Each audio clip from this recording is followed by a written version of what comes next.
Hello, everybody. Once again, it is me, the J to the E to the double F3. This is Jeffrey Harris, and you're listening to the 411 Wrestling Interviews podcast. For today's interview, we have an exclusive chat with the co-creators of Dark Side of the Ring, Evan Husney and Jason Eisener, to talk about Season 3 of this hit docuseries, which debuts on May 6th with a two-part episode on the legendary Brian Pillman. I'm very excited about this season. This is an amazing docuseries. It is the highest rated program in the history of Vice TV. These guys have created a franchise with Dark Side of the Ring, and I'm very excited to talk with them about the show here today. So stay tuned. An exclusive interview with the co-creators of Dark Side of the Ring here on the 411 Wrestling Interviews podcast in just a second. Jeffrey Harris, 411 Mania, talking with Evan Husney and Jason Eisener for Season 3 of Dark Side of the Ring. So Season 2, we started with the two-part Chris Benoit documentary. You ended it with the passing of Owen Hart. You know, talk about tough subjects. When Season 2 came out, I called the Benoit documentary, I called it the greatest wrestling documentary I've ever seen. And I do not say that lightly. Thank you. So what struck me about both those stories, you know, when you talk about, I mean, these are two of the, you know, the darkest days in wrestling history, two of the most tragic moments when you think, you know, of the wrestling industry. And I think what struck me about those stories, the way you approach them is that they were completely lacking in sensationalism, and those subjects were treated with the utmost gravity. How important were those ideas for you, gentlemen, when crafting those episodes? Well, for Benoit, I remember before Jason and I knew that we were going to have a season 2. We didn't really plan for it, but when kind of the downtime in between working on season 1 and when it eventually aired, you know, we really wanted to tell that story. We really wanted to revisit that because we were sensing that there was not only just fans wanting to know more about it, but also that as we got to know folks like Chavo Guerrero Jr. was someone we got to know during the making of the first season, that there was kind of like, you know, because a lot of these, like a lot of the wrestlers who are involved in that story have moved on, you know, outside of WWE, that there was sort of this like, okay, now we can talk about it, and we want to talk about it. We haven't really processed those emotions because we've been told not to for so many years, and there was kind of that need for catharsis there, but also it was like when we learned that, you know, Nancy's sister Sandra and Chris's son David were kind of estranged and now trying to kind of come together. I think we sort of learned that, okay, now there's a reason to kind of revisit this story, or there's more purpose for us, and it's not just talking about, like you were saying, sensationalizing or exploiting this story just for a television show. We never would want to do that. So once we realized that, we started developing it as its own little side project that we would maybe pitch to another network, because, you know, but then as soon as we heard that it was a season 2, it was like, okay, we've done all this research, but it's too big for 1 hour of television with commercials. We're going to have to make it into 2. And that's what happened there. And then with Owen, it was just like kind of similar thing. Like, to me, it was like, I don't know if I want to revisit this story, you know, because it is one of the darkest days in wrestling, and I wouldn't want to exploit it in the same way. And then, you know, when we did reach out to Martha, and then honestly, when I did more research on my own, learning more about Martha's side of the story, which I think has really been marginalized, and or, you know, unless you had written her book, you had read her book, like, you wouldn't really know, you know, all the things that she had gone through. So I saw a whole lot, like an opportunity, or we both saw an opportunity to really kind of tell another side of the story than what's been out there. And that gave us the purpose to do that. Okay, so season 2 was 10 episodes. Season 3 is 14 episodes. So did you know while starting season 3 that it would be 14 episodes, and did you have a story breakdown session to determine the list of subjects for season 3? I'm curious how that worked out. Yeah, I mean, yeah, they called us up and said 14 episodes, and I was not expecting that. I mean, I was like, excuse me, and was just trying to even process. Well, first off, we were in the throes of a pandemic, so it was like, that was like how at the time, and then it was like 14 episodes. Oh my gosh, yeah,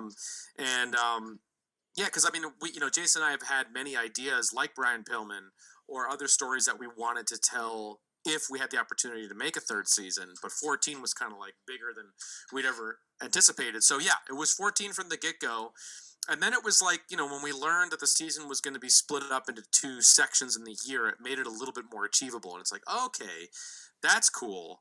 And then that gave us a little bit more confidence to be able to, like, okay, kind of think about it. Okay, let's just focus on the first half for right now. And then as we're going, we have our, amazing, hardworking, amazing team that we can't make the show without, researching it along the way. And then we're like, and then we're, adding to the roster of stories as we're going. So, but yeah, 14. Whew. And I'll tell you, having, considering season 2 came out right at the beginning of the pandemic, it was great having, this show around just to have something to focus on, during such a tough time. So yeah, same for us too, because even when the here in Canada, it was just like this crazy lockdown right at the top, and we, had to stay inside, and, we were working on post through all of it for season 2. So, remotely. It definitely helped. We're like some of the first remote productions. We had to adapt to it very quickly because I think we got the last shots of season 2. We filmed 2 days before the entire province shut down. It was Canada. The day before. It was literally the day before the whole everything, all productions, everything shut down. Wow! And then they gave me a giant hard drive, put all the footage on it, and went home here. Yeah, you ran to a plane with like a giant computer. And that's how we finished the last 3 episodes, yeah. Was this a daunting production task, Jason? Not just 14 episodes split up, but also, during the pandemic, of course, and working around that. Yeah, it's, even doing last year when we did 10 episodes, it was, so hard without a pandemic to deal with. So, like this, it's had its challenges, because we have to, travel, like guys in an RV, and then we have to do all the quarantine. We got to do quarantine back and forth. Like I've already this year have done over 60 days of isolated quarantine. Just from the travel aspect of the show. So it is. But I will say because of the success of season 2.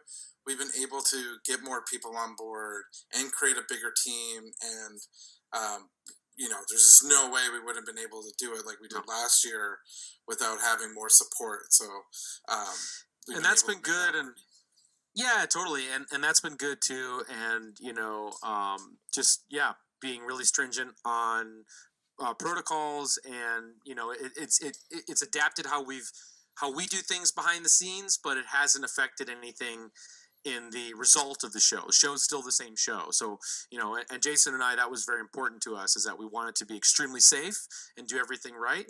But then at the same time, not try and sacrifice any quality of the show, which knock on wood, we've been able to do. I'm very excited about the season opener, which will be about Brian Pillman, one of the most revolutionary stars in this business. Another story, his career ended tragically, and I'm curious, now that we have Brian Pillman Jr., who is a part of this business now, he's on his own journey and following in his father's footsteps in some way, but it seems like he has a very good head on his shoulders.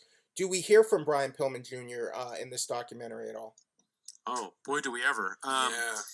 Yeah, Brian Pillman Jr. was the first person I called about this episode, and that was right at the beginning of literally when I knew that this season 3 was going to soldier forth. I got Brian's number.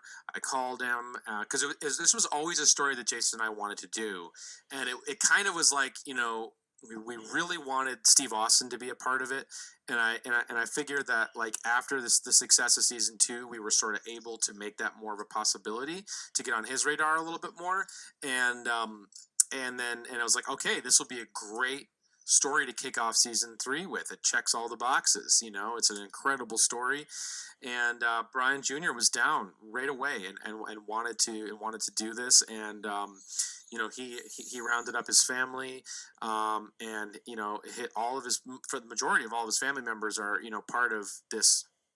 His immediate family is a part of the story, and it's a huge family story. It's not just about the rise of Brian Pillman and the incredible, boundary pushing loose cannon character. It's also about the consequences of that and the consequences of his family that not only just had to deal with certain things at that time, but also after the fact, after Brian Pillman Sr.'s passing as well. So it is a sweeping, dramatic story, and something that I was surprised to find that couldn't be told in a single hour. It had to be bare minimum in a 2-hour special. Yeah, we're like so fascinated by the family aspect. We like if you grew up a fan of wrestling and watching wrestling documentaries, you really only get it from like the wrestler's point of view. But to hear the ramifications that it can have like at home, it's so fascinating and tragic. Like Brian Pillman Jr. to hear him talk about how when his dad passed away, like he thought it was part of a story angle. Like he thought it was just wrestling, and it like he's watching his family grieve and he's like waiting for like the cameras to like pop out, and and so when you hear like something like that, it's like, wow, like for a child to like process their parents' death in that way, but also have this blurred lines of the character and the show, involved. Like that's like, where else can you find that in any other form of entertainment or sport? Like where a family has to navigate the wrestling world in that kind of way. So another featured topic this season will be the Ultimate Warrior, and I was a big Ultimate Warrior fan. I'm also aware, he has sort of this past where he's made a lot of statements that I can't really defend outside of the business, and behind the scenes, he was not the most well liked individual. So I'm curious what we can expect for this story about the Ultimate Warrior as a topic, and do you think it will be more fair than the self-destrucity of Ultimate Warrior? Oh, the self-destruction. Well, honestly speaking, the Ultimate Warrior as a subject for Dark Side of the Ring was not one that I would have kind of come to on my own. It was something that we kept seeing fans wanting to see us cover. And I was trying to kind of wrap my head around it. Obviously, the circumstances around his passing are just, it's unbelievable.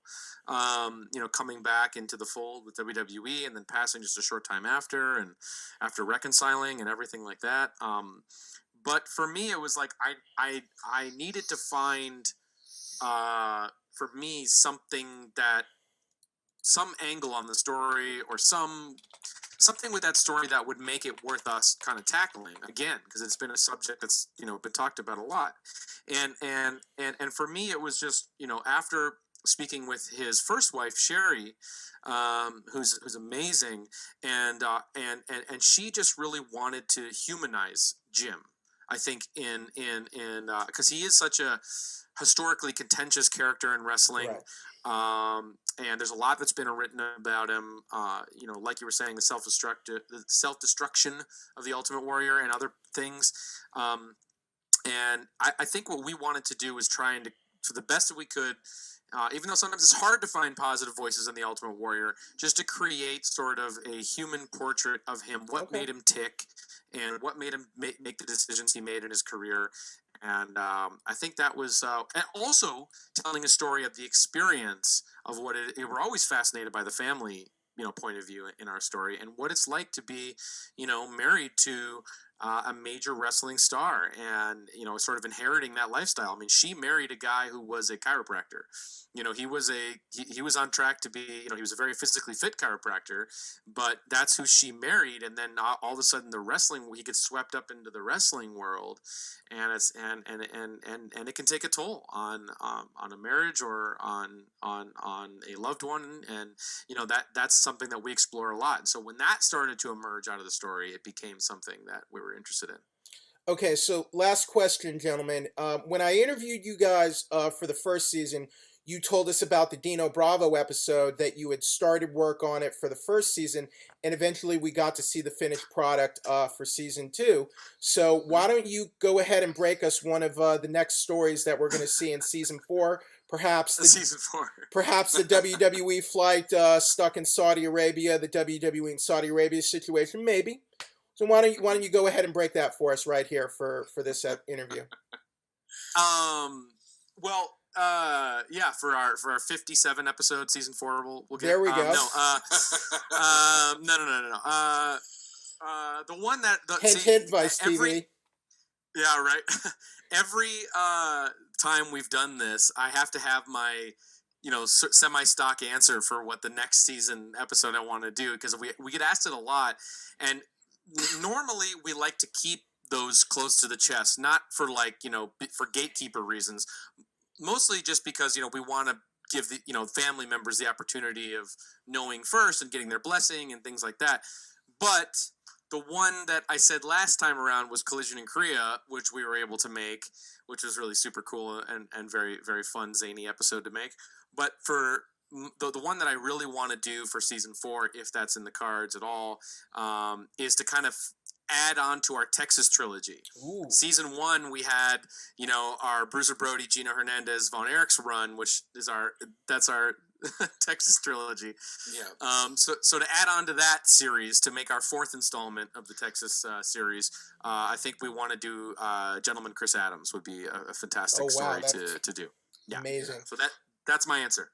Yeah, that story is like when we're interviewing people, through the course of season 1, season 2, even season 3, everyone's got like a crazy Chris Adams story, They do. Just, they've just like been piling up. And even though one of my favorite wrestling documentaries is Gentleman's Choice about Chris Adams. Amazing. I feel there's more, to add to oh, yeah. And we can call Steve up again, and hopefully Steve will be in it. And, because he was trained by Chris Adams, Steve Austin, and that would be amazing. Guys, just going to wrap things up. Thank you so much for your time. And first of all, I just want to thank you guys, what you have done. You guys have created something I think that's very special, that's going, to last in the hearts and minds of fans, hopefully forever. But I just think what's special about this is getting the human element and making it feel real, and not over sensationalizing very serious, grave topics, and treating them, I think, with the respect they deserve, and telling the stories without making them feel like naughty or seedy or exploitive. So I really appreciate that, and I can't wait to see what you guys do for season 3. So congratulations, and thank you guys very much, and I'm very inspired by the work that you do. Wow, thank you so much, man. Thank you, Jeffrey. I appreciate it. Wow. Thank you guys, and best of luck with season 3. Appreciate it. Yeah, all right. Thanks, man.